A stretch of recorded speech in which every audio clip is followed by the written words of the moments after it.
ચાલો ભાઈ, ધોરણ 1 વાળા ગુજરાતીના ઘણા બધા મેં અહીંયા શબ્દો લખ્યા, બરાબર? તમને બધાને વાંચતા આવડી ગયું. ચલો એક એક કાગળ લો અને વાંચતા જાઓ. ઉઠાવો બેન. જગ, વેરી ગુડ. મૂકી દો નીચે. મગ, તર, ગમ,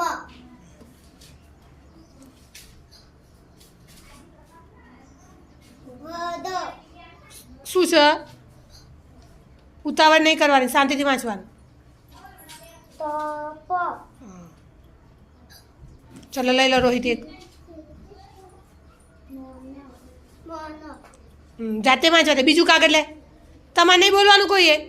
રોહિત આવી જા ફરી પાછો આય. હા ચલો વાંચો ફરી.